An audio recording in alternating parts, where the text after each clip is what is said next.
Let's welcome William Acosta, second time here. He's an international criminal defense investigator. We're going to talk about Venezuela, the warships deployment, and all those recent events in that region. But before that, welcome to the show, sir. Good to see you, and thank you for coming over again. Thank you, Danny. It's always a pleasure being here on your podcast. Absolutely. Well, how do you assess the current situation in Venezuela with deployment of warships from the US side? You have a bounty on Maduro. You even have, I think Venezuela is mobilizing militia now. You don't know how many people they have. So, what's the situation like in your eyes at the moment right now? Well, let's talk about the bounty. The bounty on Maduro has been going on for years. Maduro has been indicted with Diosdado Cabello and a bunch of the members of the Cartel de los Soles, which is a criminal narco terrorist organization. Under that umbrella, the United States decided first to name El Tren de Aragua a proxy paramilitary gang that Venezuela utilized to send out throughout the entire Latin America, Central America, into the United States, and now in Europe to destabilize democracies in those regions. They first said the Tren de Aragua is now a narco terrorist organization. And months passed by, and now they decided to name El Cartel de los Soles a narco terrorist organization. That being said, it's a good start, and they elevated the bounty from 25 million. First, they started with 5 million, and they went up to 10 million, and then 25 million, and now they're up to 50 million for Maduro. That is only to see if it causes enough of a movement within his people that are in close proximity to him to either turn on him to claim the bounty of the 50 million or to have a young soldier or a couple of young soldiers take a shot at him and maybe do the same thing that they did with Hugo Chavez when they took him to the Orchila, an island off outside of Venezuela that belonged to Venezuela, and they kept him there. And it was not until the people in the street started, rioting that they wanted their leader back, that they had to bring him back. But right now, I think we have three AGI's guided missile destroyers, a reconnaissance aircraft, a submarine, about 4,000 Navy and other personnel, and about 2,200 Marines. And they got moved there not as a regular deployment, because they have a lot of deployments like that for training exercises in a yearly basis. This time, they have the mandate on the Article 50. And Article 50 gives the President of the United States a few things that could be done. One of the things is it does not itself authorize an open, large scale military operation. Such actions typically require Title 10 authority to explicit congressional approval. It does not permit regular troop deployment or major combat actions without specific legal jurisdiction or congressional action. It does permit cover actions, but they cannot violate U.S. or international law, including the ban on assassinations. And those are the things that it does not allow. What it is allowed, it allows the president to declare a national emergency over foreign threats, enabling assets, freeze, sanctions, and financial restriction. It authorizes covert intelligence operations following a formal presidential finding with reporting requirements to Congress. On the IEEPA, part of Title 50 permits blocking property and barring transactions by designating foreign individuals or entities. That said and done, the Maduro regime took this as a threat, and they are famous for doing smoke screens. They utilize the same tactics that Fidel Castro and a lot of the socialist countries do. He's mobilizing a bunch of old people and young people with no type of training. And he's saying that he has 4.1 million people ready to defend the country. It is very easy to say that because he has not seen blood of that people in the streets. When you have the United States government entering, whether it's the Marines or the Army, into a country, they go with a mission to destroy the enemy and to come back home alive. It is not a video game. It's a game of power. Maduro was under the impression that Russia, China, and Iran are going to help him. And I have some news for him. And it's only my opinion. Russia is too busy fighting with Ukraine and has a lot of internal problems, and they're not going to move a finger for Maduro. China has problems of their own, and the only interest China has with the Maduro regime is that they invested $83 billion into an economy that has such a level of inflation that you there was a time that you walked around and to buy a can of Coke cost a couple of million bolivars. So they did away with all of the bolivars. Is a place that the government hates the United States, but the currency that they're using is the US dollar. They're utilizing a Zelle system, which was established on the Zelle to be utilized between one American bank account to another American bank account. What they went around that. A lot of Venezuelans open up accounts in the United States and allow the regime to launder their money proceeds through the Zelle system. In the United States, I don't know if they blind, but if I could see it as an investigator, I'm pretty sure that the IRS and other agencies also are able to see what is going on. The Venezuelan people are expecting for the United States to liberate them. Is it really the job of the United States to liberate the people of Venezuela? Or is it the job of the Venezuelan people to request help from the United States, training from the United States, weapons from the United States for them to fix their own problems? They voted for Hugo Chavez Fria to become the president of Venezuela. And they have had several elections after his death. And he appointed Nicolas Maduro as their leader. He has lost several presidential elections, and the international community has remained silent. Last year in June, they the elected president of Venezuela, Mr. Urrutia, won the elections, and he's living in another country. He has not sworn allegiance. He has not taken possession of the presidency. He has not established his own cabinet. So you have an illegitimate government. Now, people say that Venezuela has sovereignty and that Maduro has sovereignty, but let's evaluate it the way I evaluate it. If a president loses an election, that takes away all his diplomatic protections. That means that he's just a regular human being like you and me. Why is it taking so long for someone to, that we already have arrest warrants for him, to go in there specifically to arrest him in his cronies? That will give that vacuum for the president, the president that was elected to come into power. We bring drug dealers from all over the world. We trick them into traveling overseas. We do a lot of things to get them, but we get them sooner or later, right?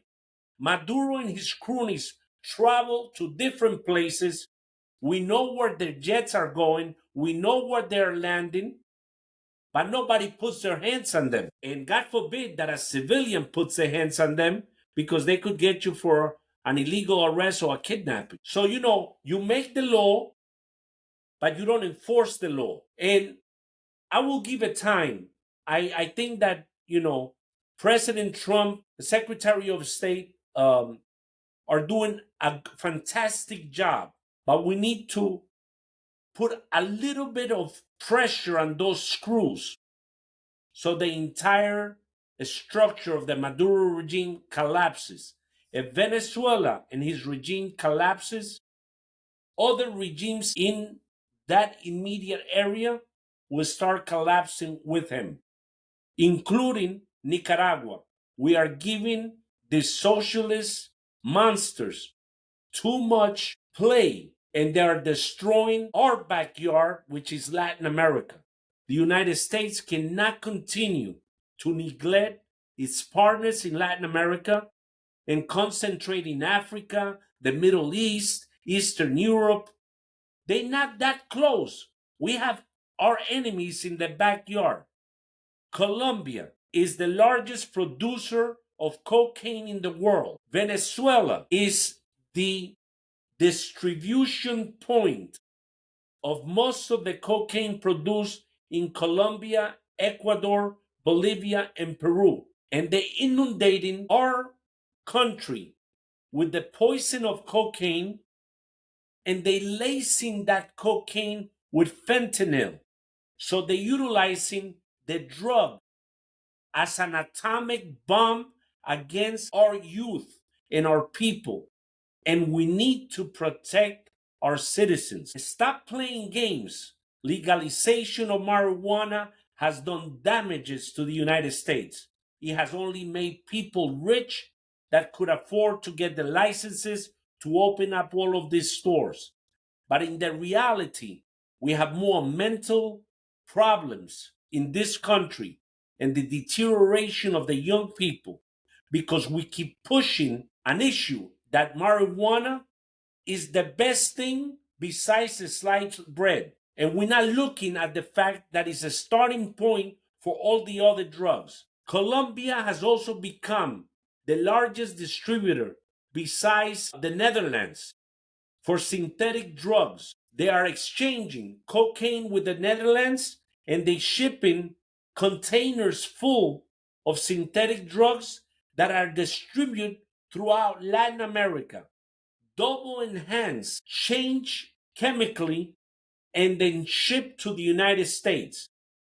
This is all a coordinated effort without shooting one bullet to damage and kill our citizens. The Sinaloa cartel, the Jalisco Nueva Generación cartel, Los Zetas, and all of these organizations were hand in hand with the Colombian guerrillas, meaning call it ELN, Ejército de Liberación Nacional, call it Nueva Marquetalia, the dissidents of the old FARC, and call it the FARC, or the right-wing paramilitary structures that are the offshoots of the old AUC, Autodefensas Campesinas de Colombia. We losing. Maduro was able to do what Pablo Escobar dreamed about, becoming president of a country and becoming a narcotic trafficker at the same time. Whatever it takes, the United States to get rid of this guy needs to be done, because if we allow it to continue, we're going to see more of our young people dying in hospitals and in the street of overdoses. And I don't think that the job of the president of the United States is to see its citizens suffering from a scourge that we didn't ask for. Cocaine was designed specifically for the American and European market because at the beginning it killed a few people, but it's not like fentanyl that it kills more people. But when you mix those two things together, you are selling poison, and that poison is killing our youth. If they did a program about how many people have died this year of fentanyl overdoses, we have lost more people than during the entire pandemic. So, whatever it takes, I don't want to see our soldiers getting hurt far away from home. And I pray for them to come back home safe. But you cannot tackle terrorism with flowers. You cannot tackle terrorism with diplomacy. You have to tackle terrorism with bad individuals that are willing to harm those individuals that are trying to hurt our way of life. What do you think is the intention behind the troops deployment, the Marines, the warships to the coast of Venezuela? Is it just projecting power? Is it fighting drug trafficking? Is it a potential invasion? Where do you think this is going? Nobody could tell you that, Danny. And you know why? The United States keeps certain secrets, and the element of surprise is necessary. But what I could tell you is this is not a regular maneuver. And they not only stopping Maduro from sending drugs via the Caribbean Ocean and rivers and or through the air, but they're also stopping the oil shipments in these vessels that are phantom vessels. They buy these big tankers that were abandoned, no numbers, no nomenclatures, and they load them up. And in the middle of the ocean, there are international smugglers that are either Russian, Chinese, Iranian, or from whatever country. And they smuggle this oil violating the embargoes that the United States put. So embargoes only work if we have people enforcing it. But people think that you just go out in the ocean and you find a ship full of drugs and that the Coast Guard is going to bring the ship back. Do you know how expensive it is to move one of those big ships from one place to another? How long it takes? How much manpower it takes to do it? If we need to bring it back. Now, if we were to sink those ships, then we damage the ocean. So, you have a catch 22. People say, then you don't bring them, destroy them. Yeah, but at what cost? Then the other Venezuela has a lot of military equipment that is obsolete. If out of, let's say, 100 planes, 10 are working properly, I give them a lot of credit, because to run the planes that they have, the helicopters that they have, it takes repairmen and it takes maintenance. Their equipment needs to be calibrated. Well, they don't have that. And whatever parts they could get in the black market don't make those planes or helicopters safe. So they're always falling off the sky. There's a lot of accidents and people, soldiers die. Then they buy all of these weapons that they don't even know how to handle. And why I'm telling you that they don't know how to handle them is because they issue their soldiers 3 to 6 bullets a year to qualify. How can you train your police or your military with 6 bullets a year? It is very easy for Maduro to stand there. He never served a day in the military. Maduro has never served in the military. And his right hand man, Diosdado Cabello, was a lieutenant. And he worked in an office. He never held any combat arms position while in the military. So if they think that we don't know their background, yes, we do. We know who they are. When Hugo Chavez Fria in 1992 tried to overthrow the president, Carlos Andres Perez, Diosdado Cabello was arrested by 2 friends of mine that were part of the intelligence division. And when they got him, he was underneath a vehicle. When they pulled him out, he peed on his pants. And they call him in Spanish, el mion, the guy that pee on himself. Now he talks this big game like he's Rambo, and they threaten the United States with harming our soldiers and this and that. But it's all a smoke screen. They have not seen a contingency of Marine. attacking them. And they have not seen our special forces attacking them. They have not seen the might of the United States from one of those ships launching missiles at them. So it's very easy for you to prepare a bunch of old people and make them think that they could overpower the power of the United States.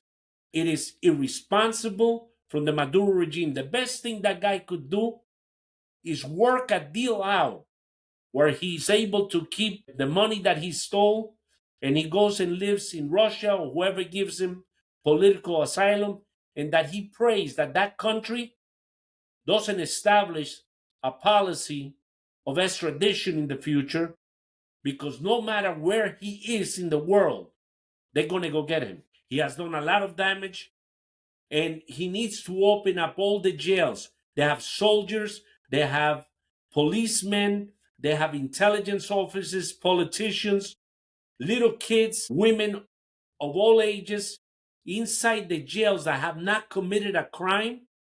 And yesterday he has the audacity to release 13 people in good faith. Come on.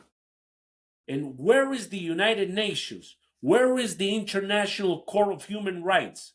How many more investigations and how many more people need to die in Venezuela before the international community wakes up? I think that if they're not going to contribute to the safety of the world, they need to close those organizations. The UN is worthless. To me, the UN is worthless. The International Court is worthless. They are organizations with no teeth, no power, and what they do is that they get a selected group to go against the United States in everything the United States wants to do. I think that, if you don't want to be with us and you don't want to be part of democracy, you need to close your doors. We have 5 minutes left. William, do you have a message that you want to leave to the listeners, especially here in the United States? Something that they need to understand about this situation, where it's going, and maybe a message that you want to leave the listeners and viewers with. Yeah, the situation is very simple. Do we, as citizens of the United States, want to continue seeing our young people in the streets of all of our cities and even the smallest towns within the United States continue to be poisoned by a regime like the Maduro regime with the help of Colombia, that is supposed to be one of our partners and is our supposedly our best partner, but under the guidance of President Petro, another leftist, together with Maduro and the rest of the socialists in other countries, including Brazil, Nicaragua, have torn our backyard, have made fun of our way of life. Why do we allow this to continue when we know where the cancer is? We need to cut the cancer off so the rest of the body could survive. It's just as simple as that. We can't put band-aids on things. If we're gonna have people dying, it's better if they die than if we die. I'd rather see them die than us die. And I am telling you, because I wore the uniform with pride. I was in the U.S. Army. I went in when I was 17. I did 6 years and 2 months in the U.S. Army. The best time of my life. I love the United States. I love democracy. I love what we stand for. I support whatever the United States decisions are, as long as those decisions are to help our citizens. We need to take care of our own. We open up the borders to criminals, violent gangs, and now we're trying to get rid of them. Why do that? Why did we have to open up the borders the way that the Biden administration did? Why did the Biden administration cancel the monitoring by satellite of all of the cultivation plantations of coca leaf and of amapola, which is the opium plant where heroin comes out of? Colombia also produces a lot of heroin. So if we cannot monitor from the sky, now we have 3 times more acres of plantations of these lethal uh, plants that get converted into lethal narcotics than we did when the heyday of the Medellin, Cali, and Norte de Valle cartel. I'm only a simple citizen and I understand the problematic. I don't know what is going on, if maybe the people that they put in these offices need to be fired or need to be reassigned to a different type of work because they're not doing the job. And when somebody's trying to do their job, they get fired or they get messed with or they get labeled. If you don't love the country, move away. There's plenty of people that are always complaining, I hate the United States, what we're doing, if you hate it so much, the world is big. You could move. If you don't like what I'm saying, don't listen to me. You have the right to turn off the screen.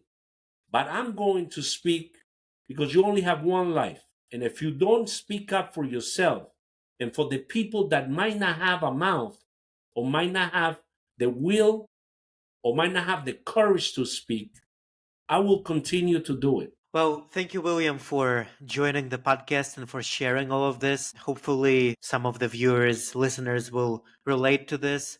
I appreciate your insights and your knowledge here, and always glad to have you on the show. And thank you for coming on today. Thank you, Danny, and God bless you, and God continue to bless you with your podcast. You're doing great things. I love your interviews, and I'm learning a lot from you.